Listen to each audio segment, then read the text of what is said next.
नमस्कार मित्रों, आपका हमारे YouTube चैनल में बहुत बहुत स्वागत है। आज हम देखेंगे अपवाह तंत्र के बारे में। इसे अंग्रेजी में ड्रेनेज सिस्टम कहा जाता है। इसमें हम देखेंगे अपवाह तंत्र किसे कहते हैं, अपवाह तंत्र के कौन कौन से प्रकार हैं इत्यादि। अपवाह तंत्र या ड्रेनेज सिस्टम। अपवाह का शाब्दिक अर्थ अप और वाह दो शब्दों से मिलकर बना है। अप का अर्थ होता है ऊपर, वाह का अर्थ होता है बहना। अप का अर्थ होता है ऊपर और वाह का अर्थ होता है बहना, अर्थात ऊपर को बहना। जैसे जेट वायु धारा ऊपर की ओर बहती है तो उसे जेट वायु धारा कहते हैं, ऊपर की ओर बहती है। फिर क्षैतिज बहना, क्षैतिज भी बहती है। जैसे समुद्र की धाराएं, समुद्र की लहरें या किसी भी जलाशय की लहरें। सतह के जल का बहना, अर्थात ऊपर से नीचे की ओर बहना। तीन प्रकार के बहाव हुआ, ऊपर की ओर बहना, क्षैतिज बहना और नदी के जल का बहना अर्थात नीचे की ओर बहना, ऊपर से नीचे की ओर बहना। सभी अपवाह ही है। यहाँ हम अपवाह तंत्र का अर्थ नदी अपवाह से ही लेते हैं, अर्थात गुरुत्व बल के कारण ऊपर या ऊंचाई से ढाल के अनुरूप बहते हुए जल को अपवाह कहा जाता है। ऊपर से नीचे की ओर ढाल के अनुरूप बहते हुए जल के बहाव को अपवाह कहते हैं। जब किसी नदी अपवाह में कई छोटी छोटी अपवाह मिल जाते हैं, जब किसी नदी में छोटे छोटे अन्य नदियां आकर मिल जाती हैं तो उनके सम्मिलित योग को अपवाह तंत्र कहा जाता है। समझ लीजिए फिर से कि कोई बड़ी नदी है, वो उसका जल बह रहा होता है, ऊपर से नीचे की ओर आ रहा होता है तो उसे अपवाह कहते हैं। उसमें छोटी छोटी नदियां आकर के मिल जाती हैं तो उसके सम्मिलित नाम को अपवाह तंत्र कहते हैं। अपवाह तंत्रों को मुख्य रूप से दो भागों में विभाजित किया गया है, क्रमवर्ती अपवाह तंत्र और अक्रमवर्ती अपवाह तंत्र। क्रमवर्ती अपवाह तंत्र इसे सीक्वेंट सिस्टम भी कहते हैं, इसे इनसीक्वेंट सिस्टम कहा जाता है। क्रमवर्ती अपवाह तंत्र में किसी एक ढाल के अनुरूप मुख्य ढाल की ओर, एक ढाल के अनुरूप अगर बहाव हो रहा है तो उसे क्रमवर्ती अपवाह कहते हैं। अक्रमवर्ती जिसमें एक विशेष ढाल के अनुरूप नहीं बहता है, कई ढाल होते हैं तो उसे अक्रमवर्ती कहा जाता है, जिसमें कोई क्रम नहीं पाया जाता। इसमें क्रम पाया जाता है, इधर को ही बहना है, लेकिन इसमें कोई क्रम नहीं पाया जाता है, जिसे अक्रमवर्ती अपवाह तंत्र कहा जाता है। क्रमवर्ती अपवाह तंत्रों में अनुवर्ती अपवाह तंत्र, परवर्ती अपवाह तंत्र, प्रति अनुवर्ती और नवानुवर्ती अपवाह तंत्र आते हैं। अक्रमवर्ती में पूर्ववर्ती और पूर्वारोपित अपवाह तंत्र शामिल है। अब देखते हैं कि हम अनुवर्ती अपवाह तंत्र क्या होता है। अनुवर्ती अपवाह तंत्र जब नदी का जल किसी एक ढाल विशेष की ओर या यूं कहें कि मुख्य ढाल की ओर जब बहने लगता है तो उसे अनुवर्ती कहा जाता है। अनुवर्ती अपवाह तंत्रों को दो भागों में बांटा जाता है, एक विशेष ढाल की ओर और सभी ढालों की ओर। देखिए, जैसे यहाँ पर ये पर्वत है, उच्च भूभाग है, पर्वत नाभि है, तो इसका एक ढाल इधर को है, ये ढाल की ओर है, तो ये सारी नदियां इधर को आएंगी। या यूं कहें कि इधर कोई नदी बह रही है, तो जितना भी जल आएगा मुख्य रूप से लास्ट में इसी नदी में मिलेगा, तो इसका मुख्य ढाल इधर को होगा। तो इसे अनुदैर्ध्य अपवाद तंत्र कहते हैं। पार्श्ववर्ती, जैसे कोई उच्च भूभाग है, पर्वत है, कोई टीला है, उसके चारों ओर को ढाल है। जब बारिश होगी तो किसी एक ढाल विशेष की ओर उसका जल नहीं जाएगा, बल्कि इधर को इधर को इधर को चारों दिशाओं की ओर बहेगा। तो उसे पार्श्ववर्ती, पार्श्व मतलब बगल, किनारों की ओर बहने वाला, ये किनारों की ओर, किनारों से बहता है, इसके चारों तरफ जिस तरफ किनारा है उधर उधर बहता है, तो उसे पार्श्ववर्ती अपवाद कहते हैं। ये अनुवर्ती का उदाहरण ये मुख्य ढाल इसका इधर की ओर है, ये अनुवर्ती अपवाद तंत्र है। मुख्य नदी जो मुख्य ढाल की ओर बह रही है, मुख्य नदियां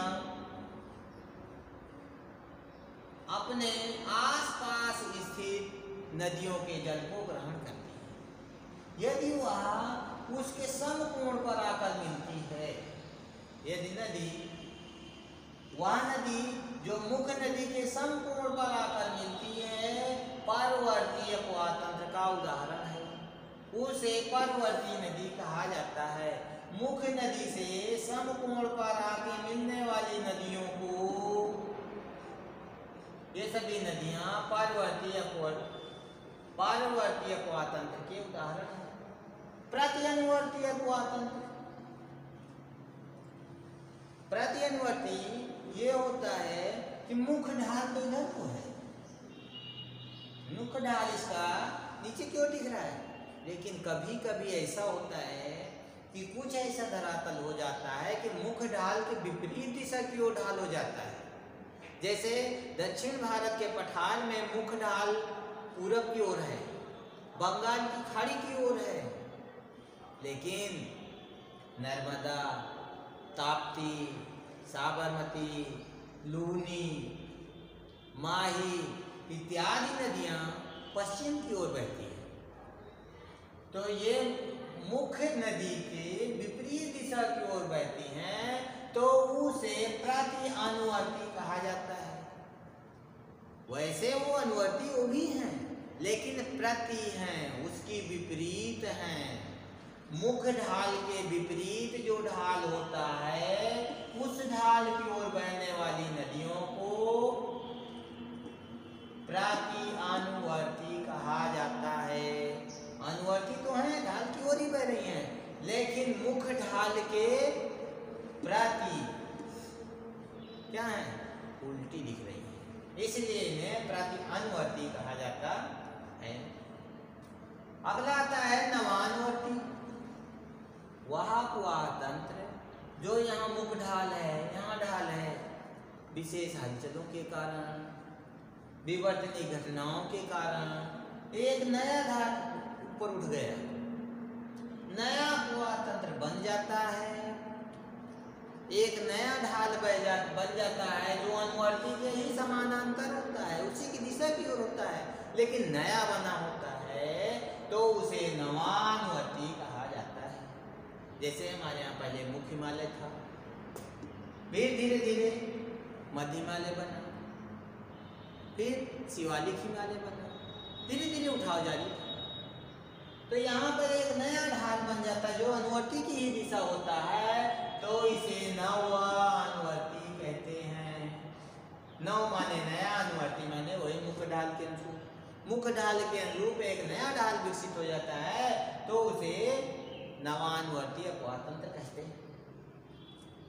अब देखते हैं आक्रमवर्ती, जिसमें कोई निश्चित क्रम नहीं पाया जाता है। इसे दो भागों में बांटा जाता है, पूर्ववर्ती और पूर्वारोपित।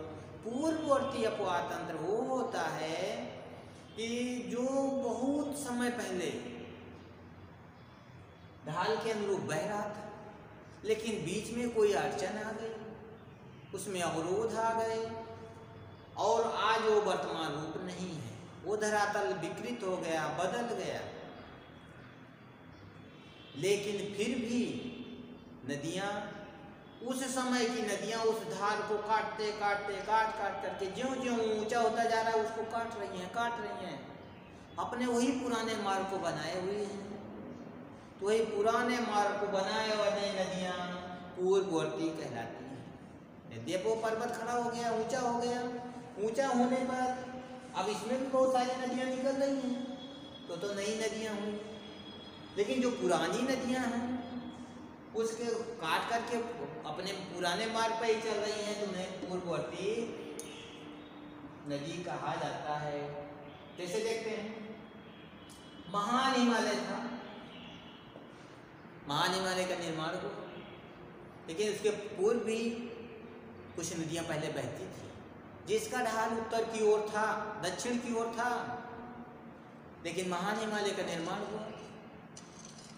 कुछ जल तो आना बंद हो गया, लेकिन कुछ नदियां ऐसी थी जो पहले भी बहती थी, आज भी वो धीरे धीरे उठ रहा है। जो जो उठता जा रहा है वैसे वैसे नदियां अपने मार्ग को काट करके नीचा बनाती चली जाती हैं। ऊपर उठता जा रहा है, लेकिन वो अपना रास्ता बनाती जा रहे हैं, काटती जा रही हैं। आज भी वो काट ही रही हैं और अपने पुराने मार्ग को बनाए हुए हैं। जैसे महान हिमालय का निर्माण हुआ, इतना ऊंचा हो गया, लेकिन उसके पहले जो नदियां सिंधु, सतलज, गंगा, घाघरा, कोसी, ब्रह्मपुत्र आदि नदियां पहले भी विद्यमान थी। हिमालय के बनने के कारण हिमालय धीरे धीरे बना, उसको काटती रही। आज भी वो विद्यमान है। हिमालय इतना ऊंचा हो गया, लेकिन वो हिमालय को काट करके अपने पुराने मार्ग को बनाए हुए हैं, तो उन्हें पूर्ववर्ती नदी कहा जाता है। महान हिमालय की ये पूर्ववर्ती नदियां हैं कि महान हिमालय की से पुरानी नदियां हैं जो अपने मार्ग को अभी भी बनाए हुए हैं। उनका नाम है सिंधु, सतलज, गंगा, घाघरा, कोसी, ब्रह्मपुत्र। उसके बाद मध्य हिमालय का निर्माण हुआ। मध्य हिमालय के निर्माण के पहले भी बहुत सारी नदियां बहती थी, जिसमें झेलम, यमुना, रावी, रामगंगा इत्यादि ये नदियां आज भी इसे काट करके वही पुराने मार्ग पर बनी हुई है। यद्यपि शिवालिक पर्वत मध्य हिमालय इतना ऊंचा हो गया, लेकिन इसमें अभी भी वह नदियां अपने मार्ग को बरकरार किए, ज्यों ज्यों ये उठता जा रहा है वैसे वैसे इसको काटती जा रही हैं और अपना इधर से बह रही हैं। तो ये मध्य हिमालय के निर्माण के पहले की नदियों को, जिसमें झेलम, यमुना, रावी और रामगंगा हैं, उन्हें पूर्ववर्ती नदी कहा जाता है। मध्य हिमालय की पूर्ववर्ती कहलाएंगी। उसके बाद शिवालिक हिमालय का निर्माण हुआ। मध्य हिमालय से निकलने वाली नदियां इधर को बह रही थी दक्षिण की ओर। अब जब शिवालिक हिमालय का निर्माण हुआ, धीरे धीरे इसका भी उठाव जारी रहा, लेकिन कुछ नदियां पहले से ही विद्यमान हैं और इसको काट करके अपना रास्ता बनाए हुए हैं।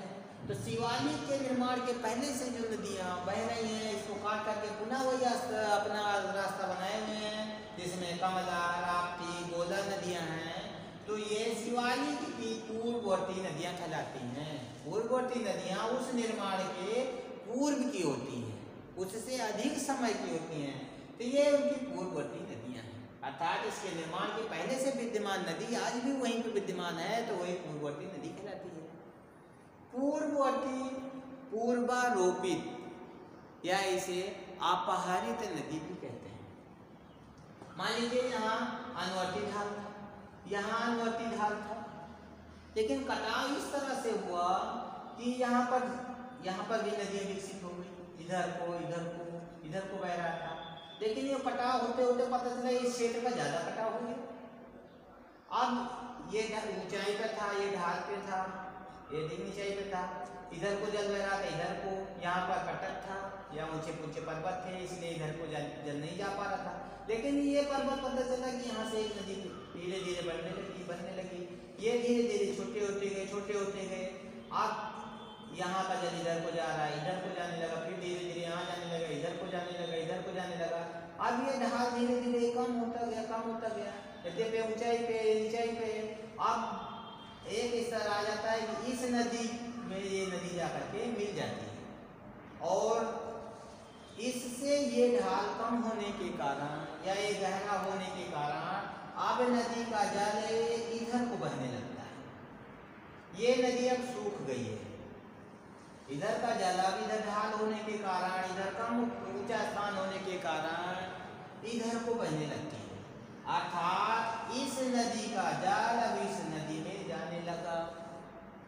तो ये नदी इस नदी के जल को अपहरित कर लिया, कैप्चर कर लिया, अपने में समाहित कर लिया। तो इसे पूर्वारोपित नदी तंत्र कहा जाता है। इस पर ये आरोपित हो गई, इसका अपहरण कर लिया। जब कोई नदी किसी दूसरी नदी के जल को अपने में मिला लेती है, अपने में समाहित कर लेती है, तो उसे पूर्वारोपित नदी तंत्र कहा जाता है। इस तरह के अपवातन पूरे विश्व में, भारत में नहीं पूरे विश्व में जगह जगह पर देखे जाते हैं। हम आशा करते हैं कि अपवातन से संबंधित जुड़ी बातें आप लोगों को समझ में आ गई होगी। अगले नए वीडियो में फिर मिलेंगे किसी नई टॉपिक के साथ।